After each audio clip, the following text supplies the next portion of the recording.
দরকার আপনার, আপনি নিয়ে খাচ্ছেন।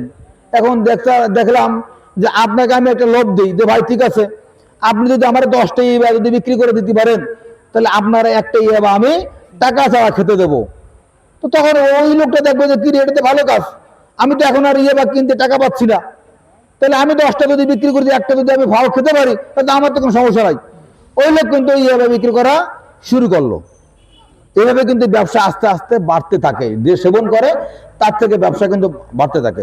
আপনারা লিস্ট করেন যে আমার এই এলাকায় কে ব্যবসা করে, কে সেবন করে, লিস্ট করেন। আর এই মাদক ব্যাপারে কোনো রাজনৈতিক নেতা তারা কিন্তু তদবির করে না। আমার কাছে কথা দিয়েছে যারা রাজনীতি করে, যারা ক্ষমতা আছে, তারা বলেছে ভাই মাদক ব্যাপারে আমাদের কোনো তদবির নাই। এবং আমি এখানে আসলে পাইছিও, মাদক ব্যাপারে আমার কাছে কেউ তদবির করে না।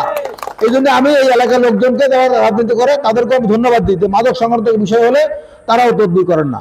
এটা একটা ভালো দিক যে না ভাই মাদক সহ ধরেছেন, ওর বিরুদ্ধে আপনি ব্যবস্থা নেন। তো এখন আমাদের ভাই ব্যবস্থা নিতে হবে, এটা সবারই কিন্তু আগে আসতে হবে।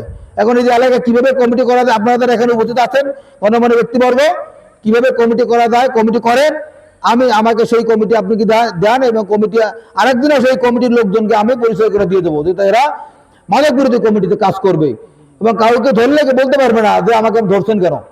আরেকটি কাজ করতে পারেন, যারা ব্যবসা করে তাদেরকে আপনি প্রথম হেয়ারিং দিতে পারেন যে ভাই আপনি মাদক ব্যবসা করেন বলে এলাকায় কিন্তু সবাই জানে, আপনি হয় এই ব্যবসাটা বন্ধ করেন, না হলে কিন্তু আপনার বিরুদ্ধে ব্যবস্থা না হবে।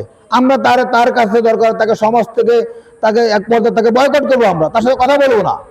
তো সে বাজারে গেলে সে কেনাকাটা করতে পারবো না, আমরা তো বয়কট করি। তাকে প্রথম বলতে হবে, পরবর্তী তাকে আমরা বয়কট করবো। আমরা অন্য কোনো পথ নাই এদিকে। তাহলে কি আমরা সবাই তাহলে মাদক যাতে নির্মূল সেই কাজ করবো নাকি? আমার সাথে কথা দেন সবাই, হাত উঁচু করে কথা দেন যে মাদক যাতে নির্মূল হয় সেই কাজ আমরা করবো ইনশাল্লাহ।